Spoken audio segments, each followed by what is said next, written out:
Hello viewers, আসসালামু আলাইকুম। Welcome back to my channel. আপনারা সবাই কেমন আছেন? আশা করি সবাই ভালো আছেন। আপনাদের জন্য নিয়ে আসলাম দারুণ একটা রেসিপি। তাহলে চলুন আর দেরি করব না, আমরা মূল রান্নাটা দেখে নিই।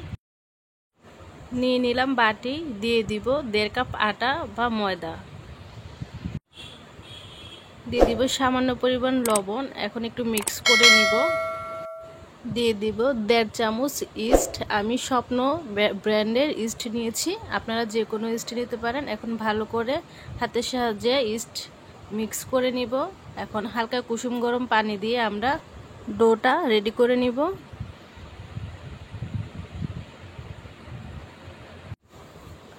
হালকা অল্প অল্প পানি দিয়ে আমরা ডোটা রেডি করে নিব, বেশি একসাথে পানি দিব না। এখন কিছুটা তেল দিয়ে ভালো করে হাতের সাহায্যে ভালো করে মেখে নিব। দেখুন আমি কয়েকবার করে ভালো করে মেখে নিলাম। এখন উপরে সামান্য একটু তেল দিয়ে আমরা কিছুক্ষণের জন্য এটাকে ঢেকে রেখে দিব, তাহলে ইস্টটা অ্যাক্টিভ হয়ে যাবে। এখন আমি একটা বাটিতে 1 টুকরো বুকের মাংস নিয়ে নিলাম মুরগির। এখন এটাকে ছোট ছোট করে কেটে নিব। একটা কড়াই বসিয়ে দিলাম, দিয়ে দিব পরিমাণ মতো তেল, 1 বাটি পেঁয়াজ, মাংসটা দিয়ে দিব, একটু ভেজে নিব যেন কালারটা একটু চেঞ্জ হয়ে যায়। এখন দিয়ে দিলাম হালকা গরম মশলার গুঁড়া, ধনিয়া গুঁড়া, মরিচ গুঁড়া, হলুদের গুঁড়া, লবণ, আদা পেস্ট, রসুন পেস্ট, সয়া সস, দিয়ে দেব কিছু কাঁচামরিচ। এখন ভালো করে মশলাগুলো মিক্স করে আমরা মাংসটাকে ভেজে নিব। ভাজা হয়ে আসছে। এখন 1 চামচ কর্নফ্লাওয়ার কিছুটা পানির মধ্যে মিক্স করে আমরা মাংসটার মধ্যে দিয়ে দিব, যেন একটা আঠালো ভাব আসে।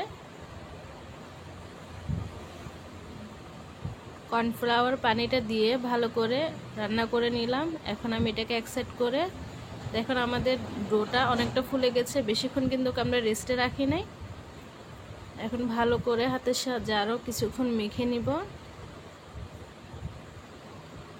এখন লম্বা করে একটু বেলে নিলাম। এখন ছুরির সাহায্যে ছোট ছোট করে টুকরো করে কেটে নিব। এখন হাতের সাহায্যে এটাকে একটু চ্যাপটা করে নিলাম। এখন কিছুটা পুর এটার ভিতরে দিয়ে এভাবে হাত দিয়ে মুড়িয়ে মুড়িয়ে গোল গোল করে আমরা বানিয়ে নিব সবগুলো। আমি এক হাতে ক্যামেরা ধরেছি তো তাই দেখাতে একটু কষ্ট হচ্ছে, আপনারা বুঝে নেবেন। এটাকে শুধু ভিতরে দিয়ে পুরটা চারদিক থেকে ডোটাকে উপরের দিকে নিয়ে আসবেন, তাহলে হয়ে গেল। মুখটাকে ভালো করে মেরে দিবেন। দেখুন আমি কত সহজে এক হাতে তৈরি করে নিলাম। হয়ে গেল। আমি এখন সবগুলো বানিয়ে নিলাম। এখন আমি একটা কড়াই বসিয়ে দিয়ে দিব পরিমাণ মতো তেল। তেলটা গরম হয়ে গেছে। এখন এক এক করে পোয়া পিঠাগুলো দিয়ে দিলাম।